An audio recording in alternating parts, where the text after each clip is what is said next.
Good morning. It is a very beautiful morning. It's also a very cold morning. If you can't tell from the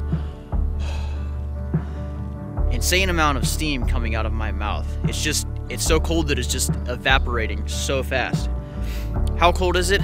Well, my friends, I live in Northeast Ohio, and right now it's -6 degrees Fahrenheit. So today was supposed to be this morning was supposed to be the last long run of the Go One More Marathon prep. However, I think I might have to wait a little bit longer until it gets into the teens. Never thought I'd be saying that.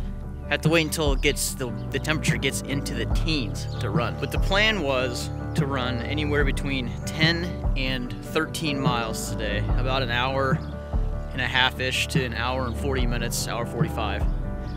And that would be the last long run of the training prep, because if you've never done a marathon, you get up to about 20 or 22 miles usually, and about 2 or 3 weeks out you start tapering, which basically means you just start running a little bit less, and then on your long runs you take the mileage way down, in order that you give your body enough time to start recovering, and when it's race day your body is fully ready to race and perform.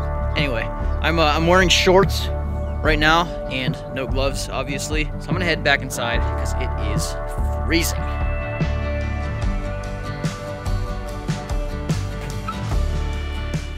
Now, I don't know if you're a hybrid athlete like me, or if you just run a lot. When it's wintertime in Ohio, I think you understand the struggle of needing to do laundry at least twice a week. See, when it's cold outside, every single time you go on a run, if you want to wear something clean, you have to put on 2 or 3 different layers of shirts. You got to put on layers of pants.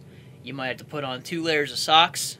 And then you have your gloves and your hat. That's one of the reasons why I'm looking forward to running this marathon in Texas, because hopefully I won't have to wear as many layers. I'm really hoping that it'll be around 45 to 50 degrees. The weather's not looking like it. It looks like it's going to be around 40 degrees, but one can hope. One can hope. Oh, and did I mention? Towels, too. Towels and washcloths. You gotta take a lot of showers, too, when you're training both running and lifting. So, you gotta do a lot of laundry. And I forgot to mention, I didn't have any clean clothes for this run today, so I kind of have to do laundry.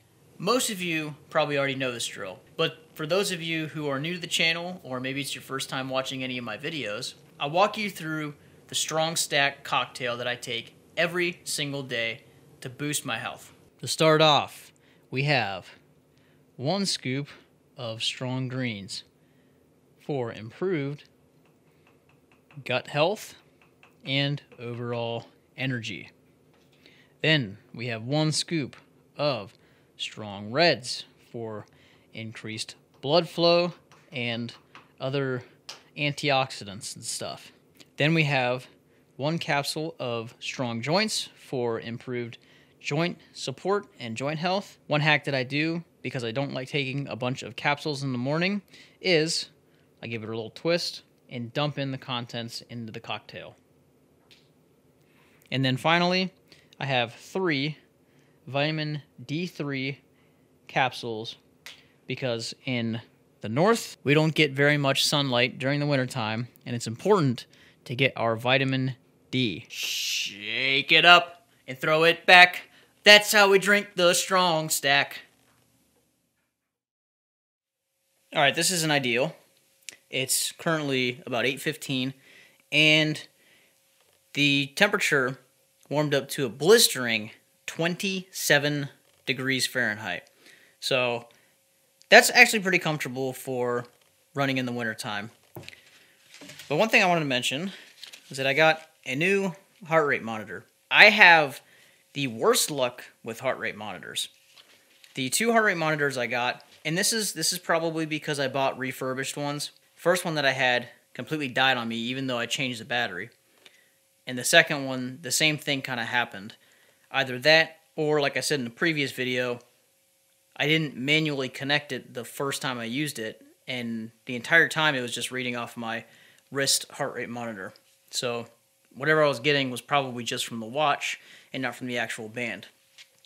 Now with this one, I've ran with it a few times, and I've noticed if I don't have it just tight enough, because this is really smooth on both sides, this thing slips out sometimes. It doesn't help with the problem with the heart rate monitor. Like, it wants to slide down all the time, so like every 5 seconds I'm fidgeting with it. And honestly, for the last month or so, month and a half, when I didn't have a heart rate monitor, I enjoyed running a lot more. Now, it's probably stupid to try and incorporate one like a week out from the marathon, because I don't know if I'm going to be used to the strap being around my chest again. But we'll try it, and if I decide the night before the marathon not to wear it, I just won't wear it. I have 2 scoops of G1M Sport in my shaker bottle.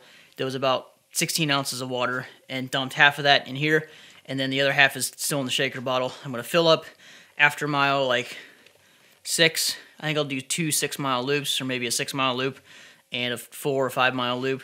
The run length really doesn't matter as long as it's like an hour and 30, because we're this close to the marathon. Anything more than like an hour and a half, hour 45, it's just going to be too much, because I'm supposed to be tapering and just letting my body repair itself and get ready to run 26.38 miles, as according to the Garmin map that was put on the Facebook group. Just realized that was a lot of talking. I should just shut up and run.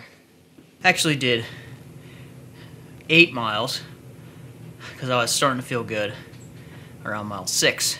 Didn't want to break it. So I'm going to go out and do another like 2 or 3 miles to do like 10 or 11 miles and call it a night.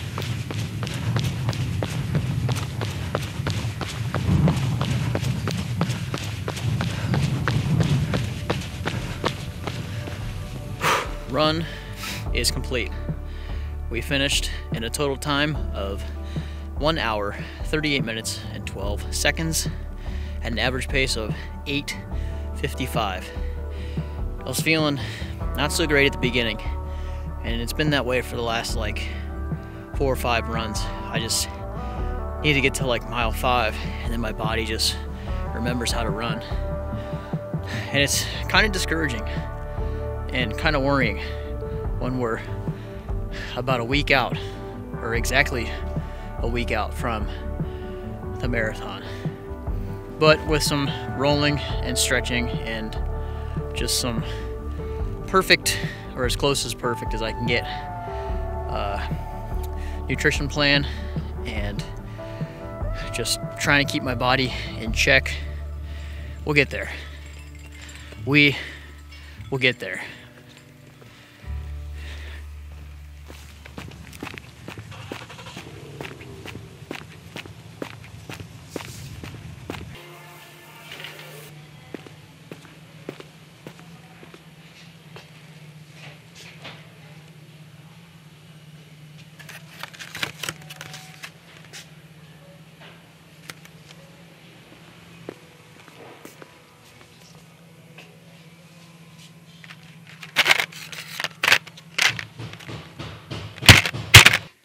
Something that I've been needing to do for a long time is put Velcro on the back of my hat, because you can see I have an extremely small head, and I have to wear it all the way like this. It has a bunch that flips out. So I'm going to use some of this super glue to super glue this piece of Velcro to the back of this hat, because last time I tried to use just the sticky part of the Velcro on the hat and it fell off.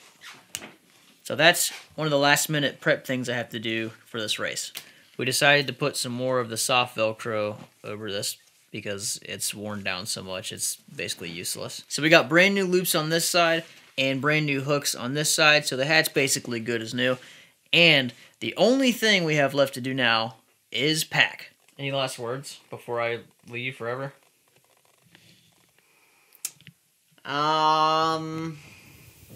Good luck at Texas. Have fun. Did you get that? What if I meet a girl over there? Well, you'll probably meet lots of girls.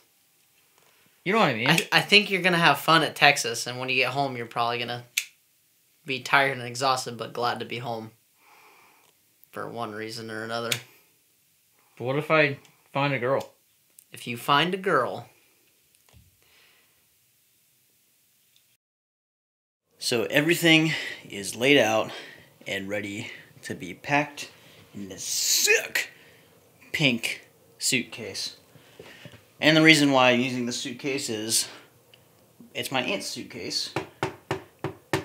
And it's a hard case. I figured if I'm going to be traveling with all of my, or a lot of my filming gear, I want to keep it nice and safe.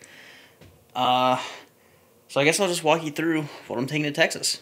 So, starting here, I have everything written down. We have 5 pairs of boxers, 4 pairs of long socks, 4 pairs of short socks, 5 t-shirts for whatever.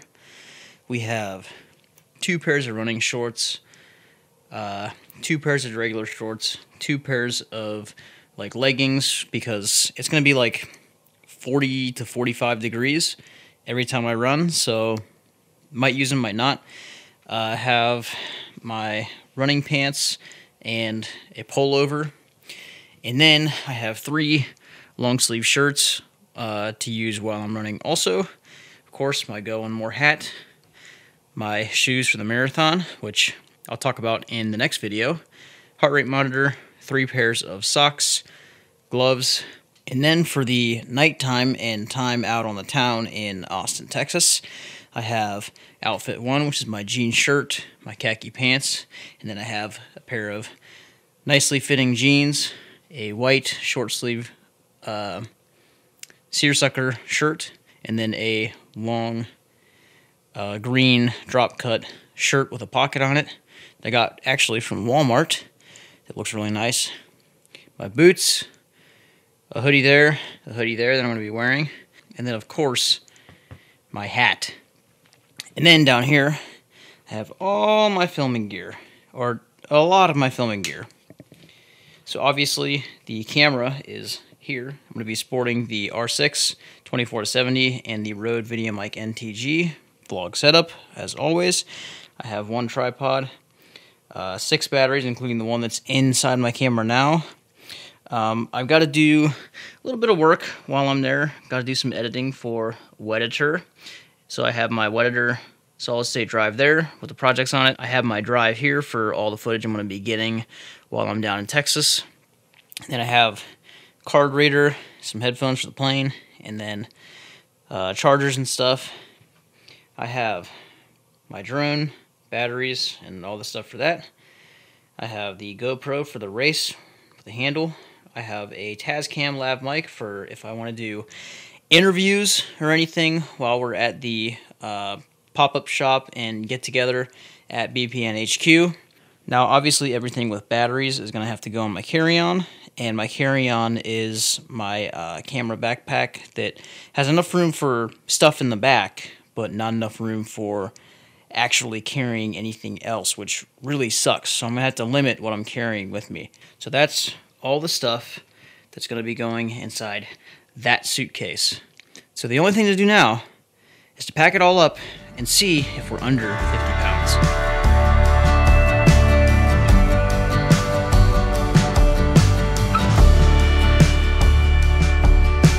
Gotta have a few more things to pack. Of course, my coffee. I have my protein plus oats for 4 days, and then also my health for 4 days. And then I figured I'd bring this too. Hopefully all this stuff won't put me over 50 pounds. And then water bottle. But that's it. It's gonna be pretty packed. Camera in hand, we are 400. Alright, with camera in hand, we are 148 pounds. And with suitcase in hand, we are 189 pounds. So with all this stuff ready to go, it is 12:24. I am hungry and I am tired. And I have to wake up at around 4:15 before 4:30 a.m. Said I'm ready to leave by 5 a.m. for the airport for Austin, Texas. So with that all said, I'm gonna call it a night. I will see you in Austin, Texas.